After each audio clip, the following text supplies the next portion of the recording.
લોકમત ન્યૂઝમાં આપનું સ્વાગત છે। વડોદરા શહેરમાંથી એક મહત્વપૂર્ણ સમાચાર સામે આવી રહ્યા છે। આગામી 23 માર્ચ 2026ના રોજ શહીદ દિન નિમિત્તે ભારતીય જનતા યુવા મોરચા વડોદરા મહાનગર દ્વારા એક શામ શહીદો કે નામનો વિશાળ મલ્ટીમીડિયા શો યોજાનાર છે। આ કાર્યક્રમનો મુખ્ય હેતુ દેશ માટે પોતાના પ્રાણો અર્પણ કરનાર શહીદોને યાદ કરવો અને તેમની શૌર્યગાથા નવી પેઢી સુધી પહોંચાડવાનો છે। કાર્યક્રમ અંગે વિગતવાર માહિતી આપવા માટે ભારતીય જનતા પાર્ટીના મહામંત્રી લકુલિશભાઈ ત્રિવેદી અને યુવા મોરચાના અધ્યક્ષ મૌલિકભાઈ દેસાઈ દ્વારા પ્રેસ બ્રીફિંગનું આયોજન કરવામાં આવ્યું છે। આ પ્રસંગે શહેરના યુવાનો અને નાગરિકોને મોટી સંખ્યામાં જોડાવા અપીલ કરવામાં આવી છે। આ કાર્યક્રમ દેશભક્તિની ભાવનાને વધુ મજબૂત બનાવશે તેવી આશા વ્યક્ત કરવામાં આવી રહી છે।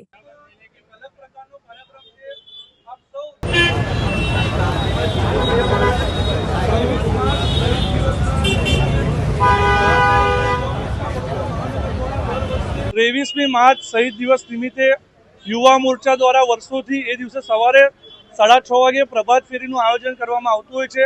પ્રભાત ફેરીની સાથે સાથે આ વર્ષથી 23મી માર્ચના દિવસે રાત્રે 8:30 વાગે ફતેગંજ મેઇન રોડ પર એક શામ શહીદો કે નામ કાર્યક્રમનું આયોજન કરવામાં આવ્યું છે, જેમાં 50 કરતાં પણ વધારે કલાકારોની સાથે એક મલ્ટીમીડિયા મેગા મ્યુઝિકલ શોનું આયોજન છે।